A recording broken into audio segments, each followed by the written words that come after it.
When I was little, the first movie I remember watching was The Wizard of Oz. We're off to see the wizard, the wonderful Wizard of Oz. Charmed by its technicolor, catchy songs, and the central performance of Judy Garland. For the longest time, the only way I knew Judy was through Oz. But little did 5-year-old me know there's much more to this person than meets the surface. Beyond the yellow brick road, there's a complex person whose life was a cyclone of love, loss, and iconography so large and continues to outlive her time on this earth. Yet, for many, their knowledge of Garland begins and ends with Oz, which is fine. Really, you don't need to know much more about her beyond her earnest performance. Oh, please, Professor, why can't we go with you and see all the crown heads of Europe? Do you know any? Oh, you mean the thing. And if you do want to know more, there are plenty of listicles. On second thought, maybe skip those. On top of her influence on LGBTQ+ culture and a very strange recent scandal on the app formerly known as Twitter, Judy's life and career continues to be analyzed through the subgenre of the biopic. As there are only 3 candidates here, I figured it might be somewhat easy to watch them all and discuss them.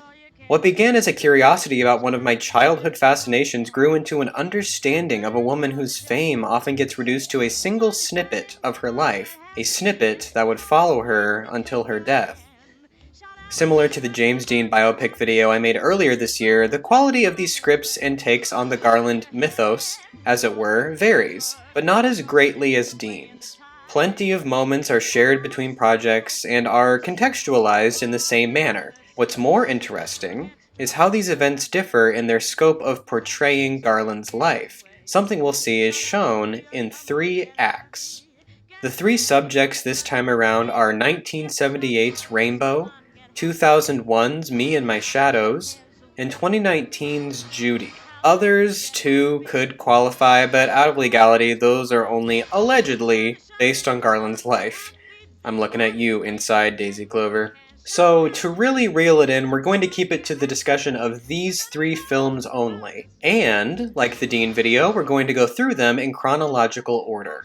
This video isn't meant to be a fact-checked version of these films, combing through the minutiae to claim that movie bad because it didn't do its homework. This video is meant to be commentary on the films as they exist, and what each of their perspectives have to say on the Garland story as is. But before we get into that, I want to say hello to any old subscribers, hello to new viewers. Welcome to my Hodgepodge YouTube channel where I talk about anything and everything that I find interesting. There's been a lot of growth on the channel between the 2 videos that have been most recently uploaded. It is the Mr. Potato Head video and the Bonnie and Clyde video. And I can't be any more ecstatic about that kind of growth and exposure that's come to the channel. And I also want to encourage as many viewers as possible to comment on these videos, whether it just be to say hello or to drop any suggestions in the comments about video ideas. This video, in fact, was a comment suggestion. So I do read them, I do take them into mind if I think they're going to be something that's very interesting to research. So, it'd be great to hear from you. And again, I want to say a huge thank you to new and old viewers. And with that, let's get back to the musings. Hello, world. Meet Judy Garland.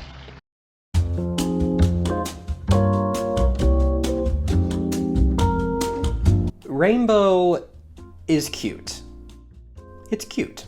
Easily the narrowest in its scope, Rainbow follows Judy's early life and ends with her casting as Dorothy in The Wizard of Oz. It's based on Rainbow, The Stormy Life of Judy Garland by Christopher Finch and directed by Jackie Cooper. Admittedly, I have not read this book, but from what I can gather, it's one of the better Garland biographies. Particular praise comes from Finch's balanced take on Garland's relationship with her mother, where others have really demonized it. The book also features references to Garland's LGBTQ ties, something the film version definitely, erases. Francis. Nonetheless, it sounds like a decent basis for a biopic, something that was all the rage in the 1970s. Andrea McArdle plays Garland here, and we right away are met with a lingering shot of her performing Chasing Rainbows. The film is shot with these beautifully deep colors that makes most of its period details pop. Cinematographer Howard Schwartz won an Emmy Award for his work here, and it definitely shows. What's noticeable right off the bat here is that unfortunately, McArdle can definitely act the part of Judy, but she does not sound like Judy. Oh, gee, I don't know. I have to ask my parents. Sure, okay, hold on. Dear, that must be terribly uncomfortable. Can't you get down? Upon release, critics lambasted her performance for not trying to act like Judy, which is a fair assessment in a biopic. She doesn't have the affected speech patterns or tries to do any kind of kitschy mimicry, she just acts. And the ensemble calls her Judy Garland. Taking a swing at McArdle's singing here is also kind of sing the forest for the trees, in my opinion. McArdle can sing. She just can't sing like Judy.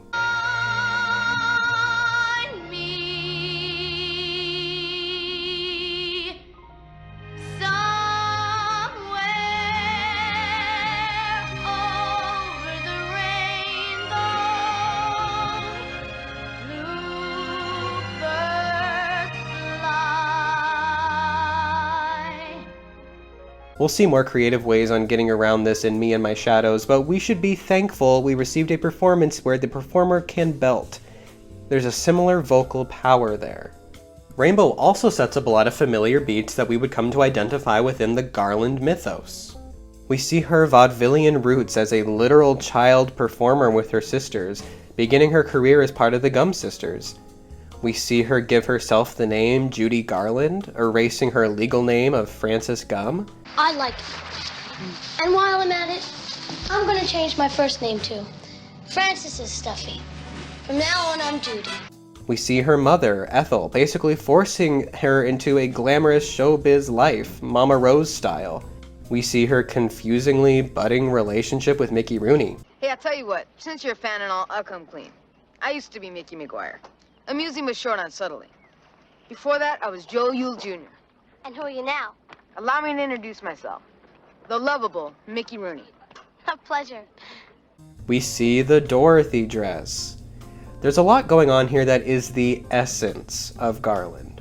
The problem with Rainbow is that it's too sanitized, too clean to do any kind of justice for such a complicated and iconic figure. Rainbow Garland is so wide-eyed and curious about show business that when we get to the last 15 minutes with Judy telling off her mom for having fun for just one night, the character shift has seemingly come out of nowhere. Where have you been? You went out to have fun, why shouldn't I? It's after midnight. Who are you with? Answer your mother.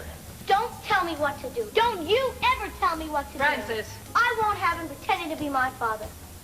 And surprisingly, it's a wonder Garland hadn't snapped at her mother before this moment. Ethel Gum, played by the always wonderful Piper Laurie, has a bit of that Margaret White performance left in her as she plays another mother from hell. This time though, she's toxically encouraging instead of religiously traumatic. Come on, come on! Someday when I'm old and rich, I'll never get up before noon. Well, you're still young and poor. So stop dilly-dallying. The supporting cast also includes Rue McClanahan, who unfortunately has nothing to do. One of the core pieces of the story here, which has to be given credit, is Garland's relationship with her father. Before Ethel takes the daughters to Hollywood, we get to see Garland and her father have genuine moments of camaraderie. Run the projector. Then what'll I do? You can keep me company. So the hurt is truly felt when they no longer get to see one another every day, and eventually when he dies. Stemming from this, Garland tries to attach herself to another male figure to fill in this gaping hole, first with Mickey Rooney, then with Louis B. Mayer, who, don't worry, we'll come back to. McArdle, who was only a teenager at the time of filming, is the only actress portraying Garland here, meaning the timeline of the film does not extend past the filming of Oz. A great opportunity, Mayer has a big to-do of Garland's casting, even though she was second choice to an unobtainable Shirley Temple, going so far as to publicly present her with her first dressing room. She's thankful, but there's a sadness to it. and we'll come back to this moment. It's like being in Oz, and I didn't have to ride a cyclone. Thank you. But, even if there's sadness to be had, the script, through its version of Roger Edens, one of Garland's musical composers, assures her there's only joy to be had in the craft, and Garland gets to bask in the warmth of a job well done and continue to work, because she's one of the best in the business. I just don't think I can sing today, Roger. What's wrong? I feel so down. About what? Nothing. I mean, nothing special. I bet you think I'm a spoiled brat. Maybe we're the ones that spoil. Everybody just expects you to come on and do your best and shine no matter what. Maybe tomorrow. Sure. You can postpone the session. Try something for me, will you? Instead of shutting away your feelings, reach down inside yourself and get a hold of it. Whatever it is that's making you unhappy. And then put those feelings into music. It's like sharing with me and everybody else that cares about you. I don't think I can do that. But I'm not even sure I want to. Try. So you have nothing to lose because we're all set up and ready to go. And if it doesn't work, we can always come back tomorrow. Trust me now. Unfettered, we get a rendition of Somewhere Over the Rainbow. Rainbow is fine, if a bit vague when it comes to really digging into what makes Garland, Garland. It mostly reflects the time in which it was made. The performances are passable for a TV movie, the pace is a tad plodding, but definitely a serviceable introduction for Judy fans who may want to go hunting for something a little meatier. I hope they don't do to her what they did to me. She'll never know what it's like to be a kid.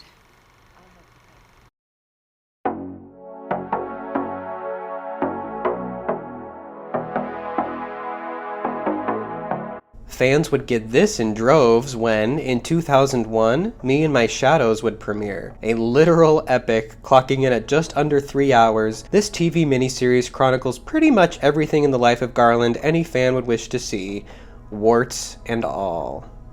This adaptation is based on Me and My Shadows, a family memoir by Garland's daughter Lorna Luft, who also does the narration for the movie. The book follows Garland's life, Luft's upbringing with Garland around, and how Luft dealt with Garland's death. The adaptation does a mommy dearest kind of thing and shifts focus solely to Garland, opting to shift Luft's involvement and perambulating to the background. Garland here is played by Tammy Blanchard as a youth and Judy Davis as an adult, and they both won Emmy Awards for their performances. And they did their homework. Oh. My mother told me I should always sing loud. She used to bill me as Little Miss Leatherlungs. Oh, I see. What about my number? What do I have to do to get your attention? The mannerisms, the speech patterns, everything really adds up here. At moments, it feels like Blanchard is doing a parody of Garland, where she really just goes for it, almost like the Garland in The Wizard of Oz leaks into Garland the pedestrian, but complaints can't be lobbied for the vocal mimicry. But I really wanted. Susie says to make sure you get her Clark Gable's autograph. Clark Gable, can you imagine? Oh, Papa, I love you so I'll much. be back, baby. I promise to take care of all of you, always. We, again, get all the beats of Garland's life here, but there's much more nuance to be had given the runtime. We see her vaudevillian roots, but she's actually a toddler this time. We see her parents' dysfunction, in part due to her father's homosexuality, made textual here and not even worth a mention in Rainbow. We see well beyond Oz, and into what makes her life such a sprawling mess once she puts pen to paper on her contract. Due to the benefit of having two actresses play her, there's a clear shift in the story when Blanchard gives the reins over to Davis. Davis takes over during the filming of the iconic Trolley song from Meet Me in St. Louis, which some have criticized for happening too early in the runtime. I disagree. Thematically, the trolley song shows us an already jaded Garland, openly hoping the Hollywood machine doesn't chew up and spit out up-and-coming star Margaret O'Brien like it did her. Margaret O'Brien's adorable, isn't she? I hope they don't do to her what they did to me. She'll never know what it's like to be a kid. At 22, Garland had already been around the block, seen and done things most people don't even experience until their 40s. But before we get to the last 2/3 of the movie, we have to talk about Tammy Blanchard's performance. Tammy Blanchard bodies Judy in a way that blows McArdle out of the water. There's a level of optimism here, to be sure, but there's much more depth, which can be attributed to better writing, but what can you do? Mickey, can I trust you with something very important to me? You've got a crush on Artie Shaw. It's the talk of the lot. You can't go to the can around here without everybody knowing about it. They probably got it wired. Well, I don't really care who knows about it. I'd marry him if he asked me to. I would. A deep insecurity pervades Garland's earliest years, stemming from early in her career. As soon as she steps onto the lot, she has catty cosmetologists after her, commenting on her ears, nose, teeth, and weight. They're going to have to get you a physical therapist, honey. Your posture's all wrong. Yeah, but what about the face? See, the eyes are good, but the teeth are crooked. Taken care of. Put these in.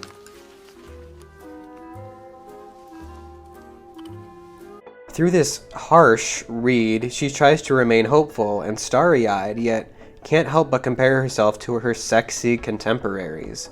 She asks this movie's version of Roger Edens if she's beautiful, and he says, Do you think I'm pretty, Mr. Edens? Pretty doesn't come from the outside, sugar. It comes from right here. And what you got in there is beautiful, and nobody can change that. Even the most consistent and benevolent presence in her life doesn't acknowledge her outer beauty, which is sad because Judy is a knockout for any and all time. Explored too is the excessive infantilization of Garland well into her teen years. For the longest time, Garland was the youngest of the Gum sisters trio, often called Baby Gum. This name and mentality stuck around well after she signed on with MGM. Her character type, which was hard to nail down due to her looks, was always kind of girl next door. See most of the Andy Hardy movies for this dynamic. A scene in Me and My Shadows demonstrates this further. At Judy's studio birthday party, Mickey Rooney says, Happy Sweet 16 to my pal Jutes. Love finds Andy Hardy's our second opus together, and here's hoping she doesn't grow any taller so we can go on playing pals forever. immediately followed by the introduction of Lana Turner, who really needs a cigarette. Mickey, Judy, I would like to introduce you. Lana Turner. I'm a big fan. I loved Broadway Melody. When you sang to Clark Gable, that was so cute. Mickey, Lana is going to be playing your girlfriend in this new Andy Hardy picture. Isn't that swell? Cake? Thanks, but what I'd really like right now is a cigarette. Allow me. Despite them being relatively the same age, Turner is afforded the opportunity to play more adult roles due to her looks. This is also the same moment Mayer presents Judy with the role of Dorothy. They are careful to emphasize the youthfulness of the part. Come on. Have you read it? Papa used to read this to us when we were little. Well, we bought it for you. $75,000, that's more than Selznick paid for Gone with the Wind. What we are trying to tell you is we're going to film it as a musical, and we want you to play the lead, the little girl, Dorothy Gale. Not all good things can last, though, as the next scene is Judy's removal from the part of Dorothy, as the studio wants a more bankable star to head the Wizard of Oz. Interestingly, a bit of dialogue foreshadows this and many other moments in Garland's life. I get so scared sometimes, Mr. Edens. You see, I don't know where that voice comes from. It's a gift. But does that mean it can be taken away?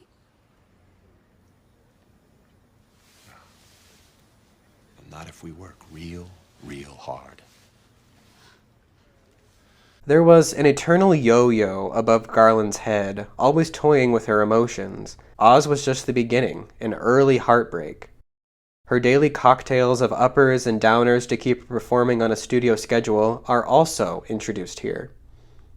The filming of Oz here is shown to be a wonderful, joyous occasion, even though historically it probably wasn't. There are many videos chronicling the hellish production of Oz, which is honestly beyond the scope of this video, and I'll link some in the description. What's interesting in the Oz scenes to me is the inclusion of dialogue taken verbatim from stories Garland would later tell in interviews years after the fact, which have been implied by her daughter, Liza Minnelli, to be embellishments of the truth. But whenever we do that little dance up the yellow brick road, Yeah, I remember that. I was supposed to be with them. Yeah. You know. They crowd shut. They'd shut me out.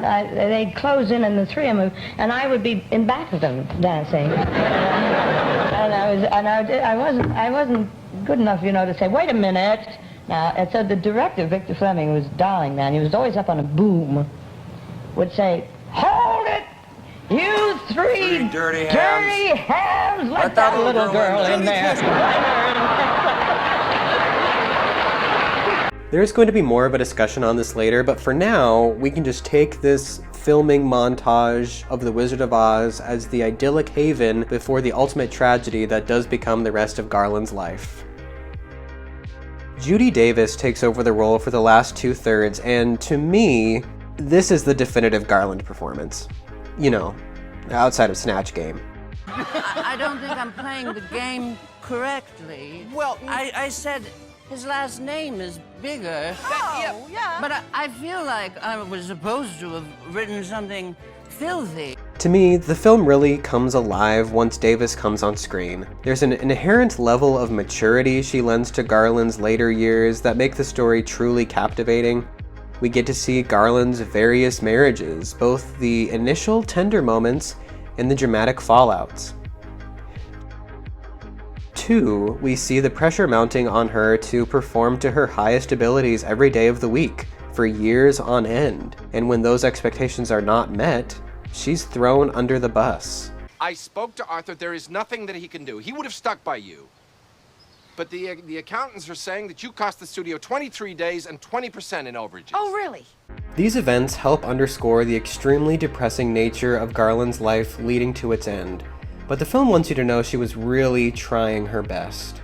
One of my favorites is the scene where all her kids crowd into her bed with her to share a mid-afternoon snuggle. It's really pretty cute. There's also the harrowing realization she's going to lose her house, that people close to her have been robbing her blind, followed by a rich, encapsulating concert performance. People have often said that, despite Judy's personal shortcomings, it was worth it to see her when she stepped up to the plate. Throughout her life, Garland is shown to be a performer. She is constantly performing for everyone she knows. In the scene where her third husband, Sidney Luft, strikes her, she falls to the floor in a way only a capital A actress could. Money, I want to see the children's money. Judy. And like, sure, it's not Michelle Williams as Gwen Verdon wiping her nose performative, but to me, it exhibits a level of grace. Now, that's not to be said that Garland punctuates or elevates abuse through her performance. No, she's reacting how she would because that's all she's ever known. Time and time again, these films demonstrate Garland truly had no normal sense of what a childhood needed to be, no baseline for how to act as a person off stage. She merely reacts how an actress who can't turn it off would react. And that, to many, can ring incredibly hollow. Davis plays Garland through many stages of her life. We see her still pretty young when she's helming The Pirate, when her pill addiction got particularly bad. We see her after she's gained a lot of weight due to her depression. And we see her as skin and bones following years of mistreatment and stress. And throughout, Davis gives Garland the same level of optimism Blanchard did. Maybe I've still got it. There's always a sense Garland knows she's going to get through it, going to survive somehow. As much as people lambast Garland's relationship with her mother, the one good thing Ethel Gum taught young Frances was the power of perseverance. Garland's showbiz persona is a curiosity to her children, who often ended up performing with her. Her eldest daughter, Liza Minnelli, would go on to be a star in her own right. Garland's encouragement of her children's show business prospects and successes have a markedly different context to them compared to her own. Garland gives her kids a choice on what they want to do, or if they want to perform with her at all for that matter. The choices are always their own. This, of course, is undercut by the responsibility young Lorna Luft finds herself in. She's instructed by her father on what to do when Garland gets into a pill-riddled stupor. If she oversleeps and misses a dose, she could go into withdrawal and pass out or have a seizure. What do I do? Do I call the operator? Honey, listen to me. Never, ever call the operator. You can call the doctor, or better yet, call me in LA, but you don't call the operator when your mother is Judy Garland. Okay? Same song, different verse. Speaking of Luft, my biggest gripe with the presentation is the narration that she gives. To help cope with an unhappy marriage, Grandma Ethel became determined to turn her baby into a movie star. At times, it feels lifeless, and in others, pointless. She only had a piano to accompany her, but in her head, Mama told me she heard a full studio orchestra. Like, yeah, she wrote the book the thing is based on, and executive produced the damn thing, so her level of involvement is entirely in her hands. At the same time, her perspective is tantamount to understanding Garland on a level the other biopics don't. Who else has the better insight than a person who was actually there, who's the progeny of such a legend? One more thing to bring up is the presentation of the musical numbers. Blanchard and Davis are given the opportunity to perform Garland's greatest hits. Over the Rainbow, the Trolley Song, they're all here. But where the film takes an interesting turn is how they use the tracks of Garland singing, literal orchestra and all. The way they explain this in-universe is also fascinating. She only had a piano to accompany her, but in her head, Mama told me she heard a full studio orchestra.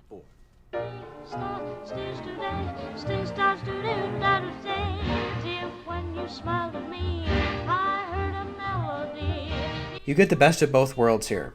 Good actors and the actual Garland performances mixed together, sometimes almost seamlessly. It respects Garland's work in a way not portrayed in the other examples. So there are a lot of good things about Me and My Shadows that make this a must-watch for any Garland fan. The Davis and Blanchard performances are award-winning and the highest caliber, and are probably the best depictions of Garland put to screen. While Luft's account of Garland's life is nuanced and very pleasant, what would a narrative look like if Garland was at the end of her life, haggard and aged, but still able to sparkle like so many knew her to? That's where Judy comes in.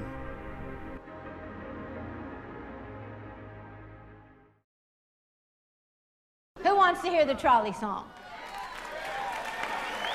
Well, bring us in, boys.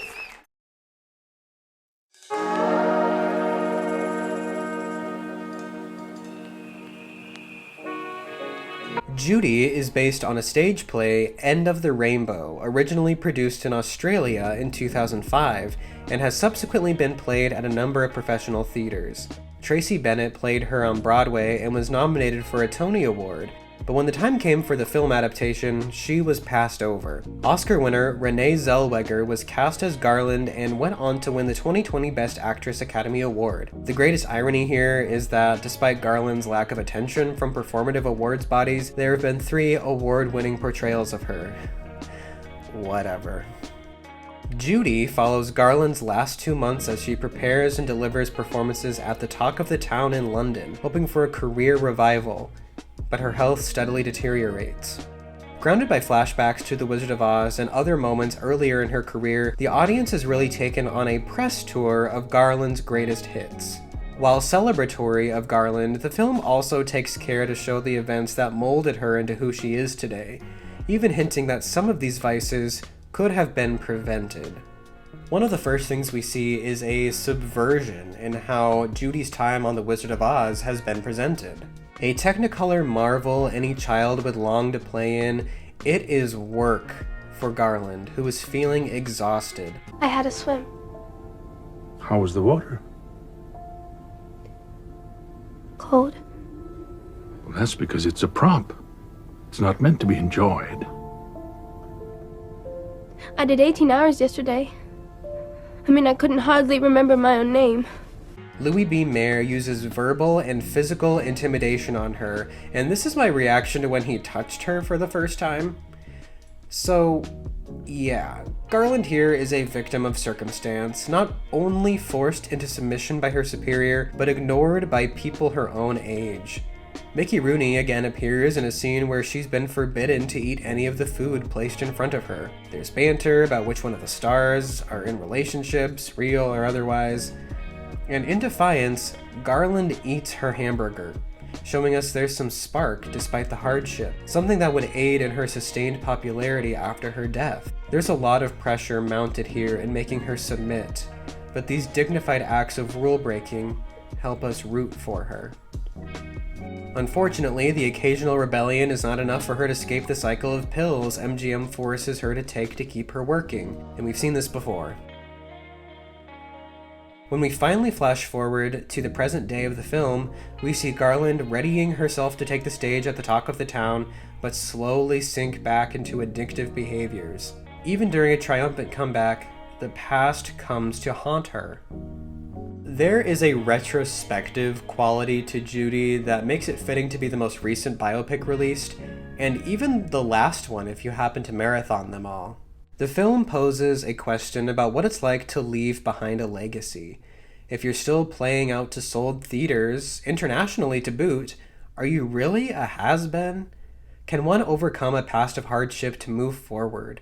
And if you can't, what can be controlled in the present to prevent the most damage? This is personified, I think, in the scene where Garland speaks with a gay couple. Garland's image has survived in large part to the LGBTQ community, and while this gay couple did not exist in real life, they work as shorthand for queer people who continue to make Garland a staple.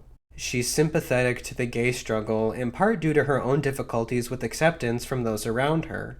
They hound people in this world. Anybody who's different.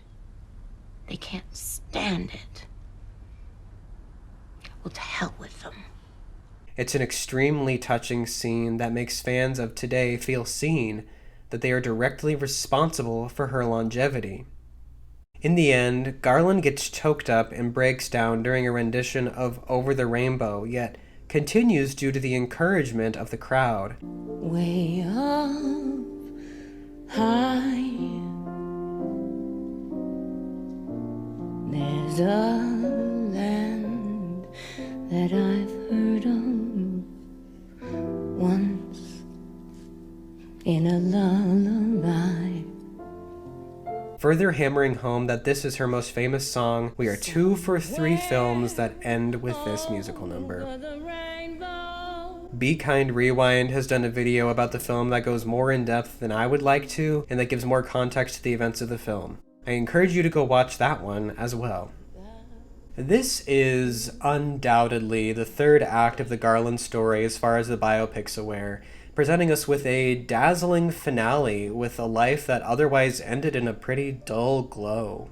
The apartment where Garland passed away was not befitting of the absolute legend that is Judy Garland, so giving the audience an almost once upon a time in Hollywood style revisionist ending is fitting, but may be a tad reductive. My point being, Garland's life was glamorous. It was a fairy tale, sometimes literally, but all the glitz and glam was what audiences saw and why she was so beloved. Even if her dirty laundry was flown for all to see by the tabloids, people still showed up to see Garland in concert because she was a damn fine performer. Her personal life was messy, but the Garland on stage was worth seeing, drawing consistently positive reviews. One of my favorite albums ever, Judy at Carnegie Hall, is a fun night at the theater without even having to be there. Her presence, the way she tells a story, it is so powerful, even through just audio. But there's an underlying sadness to the Judy story that these films only mention in shallow, sometimes very passive terms. They aren't unbalanced by any means, they are tonally consistent within themselves, and they definitely aren't exploitative either. The difficulty in telling Garland's story is that, while it is a soap opera at times, it's also a disturbing tale of drug abuse, studio manipulation, and exploitation of a figure. The peaks and valleys are too vast to cover to bring an audience to a sense of satisfaction, let alone closure. How would you like to see a Garland biopic end with the shabby apartment where she passed instead of a rousing rendition of her most famous song? I didn't think so. The films all use Oz as a shortcut to signify a fall, or at least a push from a normal life, which is a fair point of reference for any casual Garland fan. To the filmmakers, Oz represents a loss of innocence so great it begs to be revisited by Garland in her adult years to help keep some kind of innocence alive. Going back to the moment in Rainbow where Judy receives her own dressing room, a crucial detail to me is left out. Betty Danko, Margaret Hamilton's stunt double for The Wizard of Oz, noted that when Garland's dressing room was wheeled onto the Oz set for the first time, Judy went to go open it and found that it was locked. She started crying, and when Danko went up to her to ask her what was wrong, Garland said, "It's locked, and I don't know who has the key." This gift given to Judy, a symbol of her importance, that all of the struggle was worth the reward, was not entirely entrusted to her. Her happiness, her struggle, validated in one gesture, was also invalidated in one fell swoop.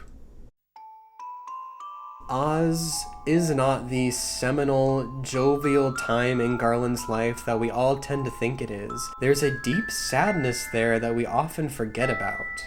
But, despite the production of the film being a nightmare, Garland was able to continue to entertain millions of people, not just by singing Over the Rainbow, but by providing them with stories from the set, whether they be true or not, to remind them of how fond she was of the work she did so long ago, and that she thought of it often. And for a child seeing Garland for the first time in The Wizard of Oz, totally enchanted by her performance, without the context of the production or the tragedy that would later befall her, perhaps these stories and memories are enough.